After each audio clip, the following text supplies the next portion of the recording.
ఎవరి సొమ్మిది? ఎవరు అడుగుతారు చట్టసభల్లో? అడిగేవాళ్ళు లేరు. ధైర్యం లేదు ఒక్కొక్కళ్ళకి. పిరికి పందల్లాగా వెళ్ళి పారిపోతా ఉంటే ఎలాగా? చట్టసభల్లో కూర్చొని మాట్లాడాలి. ఒక అన్యాయం జరుగుతుంటే గొంతెత్తి బలంగా మాట్లాడి తీరాలి. ఒక్కళ్ళు లేరు. ప్రజా సమస్యలపైన పోరాటం చేయడానికి ఒక్కళ్ళు బలంగా చట్టసభల్లో లేరు. ఉన్న ప్రతిపక్ష నాయకులు నేను ముఖ్యమంత్రి అయితే తప్ప నేను బయటికి రాను, ఆయన వెళ్ళిపోతే మాట్లాడేవాళ్ళు ఎవరు? ఎవ్వరూ లేనప్పుడు ఇలా ఉంటాయి రాజకీయాలని తెలిసే నేను జనసేన పార్టీ పెట్టాను. ఎందుకు? రాష్ట్రం విడిపోయింది మంది. 10 సంవత్సరాలు సిగ్గు లేకుండా తిట్టుకుంటే మనం పడ్డా మాటలు. తెలంగాణని అమితంగా ప్రేమించిన వాడిని, తెలంగాణ మన నేలని చెప్పి అమితంగా ప్రేమించిన వాడిని మనందరం సమానంగా ప్రేమించాం.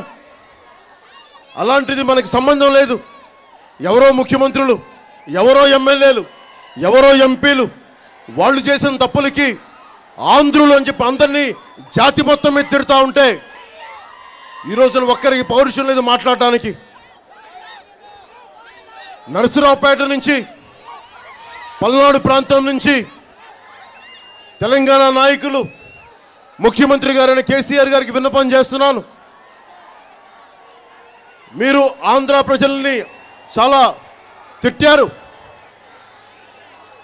ఆ రోజున మేము ఒక మాట మాట్లాడకుండా భరించింది మీ భావోద్వేగాన్ని, మీ ఉద్యమ స్ఫూర్తిని అర్థం చేసుకొని భరించాం.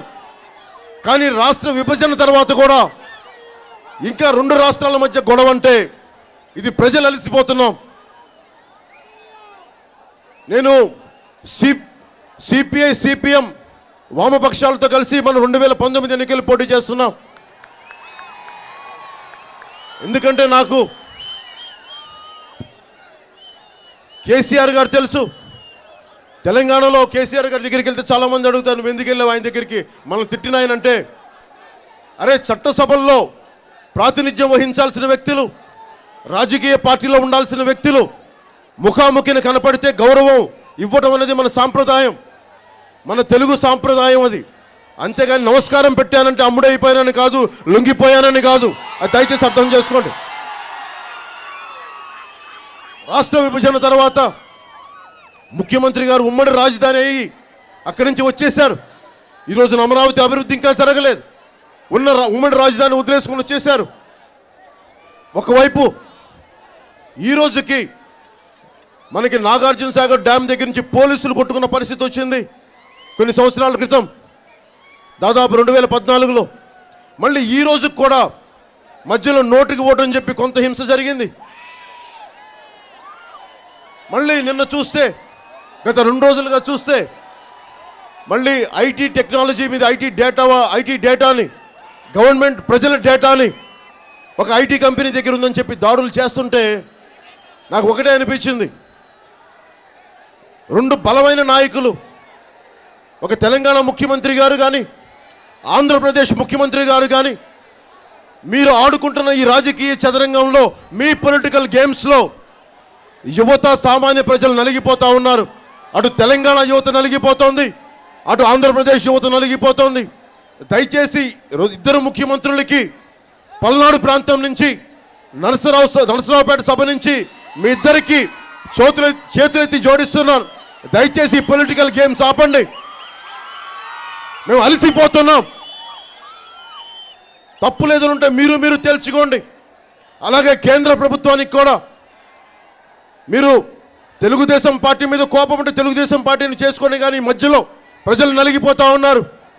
నేను నిజంగా విసిగిపోయి, నువ్వు తెలుగుదేశం పార్టీతో దోస్తీ కడతావా, లేదంటే టీఆర్ఎస్ వచ్చి నిన్ను జగన్ని కలుపుతారంట అంటే నేను అందరికీ దండాలు పెట్టేశాను. బాబు, నేను అలసిపోయాం మీ ఇద్దరు పార్టీల జోలికి వచ్చి, అలసిపోయావు నిజంగా. తెలంగాణ ముఖ్యమంత్రి గారు చెప్తే నువ్వు చంద్రబాబు గారికి ఎదురుకి వెళ్ళమంటే ఎందుకు వెళ్తాం? అలాగే చంద్రబాబు గారు వచ్చి మాతో కలిసి పోటీ చేద్దాం అంటే అలా ఎవరి జోలికి వెళ్ళట్లేదు. అలసిపోయాం. నేను ఒకే ఒకరి పక్షం, మన తెలుగు ప్రజల పక్షం, మీ పక్షం.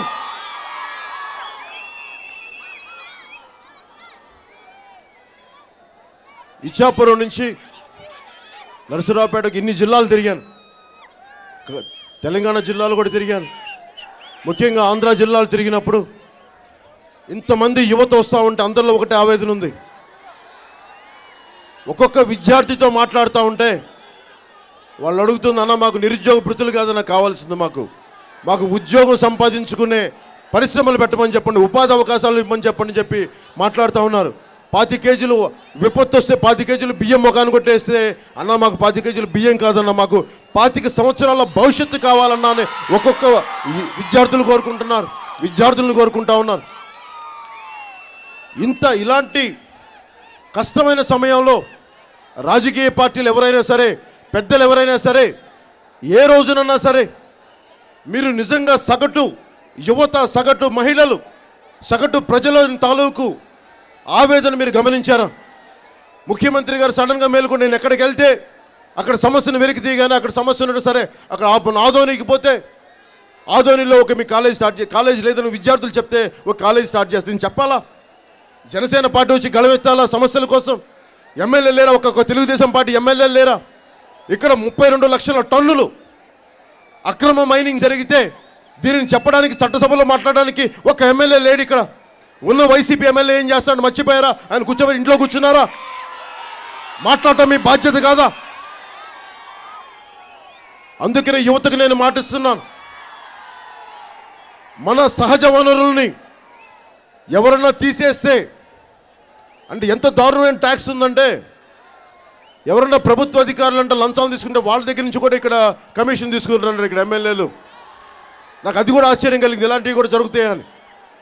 ఎంతవరకు నిజమో తెలియదు కానీ ఇలాంటివి కూడా వింటా ఉన్నాను. పల్నాడు ప్రాంతానికి కావాల్సింది నిజంగా నాకు ఒక్కొక్క ప్రాంతానికి వెళ్తున్నప్పుడు, ఒక్కొక్క దేశానికి వెళ్తున్నప్పుడు, ఉదాహరణకి మనం కాలిఫోర్నియా ప్రాంతానికి వెళ్తే,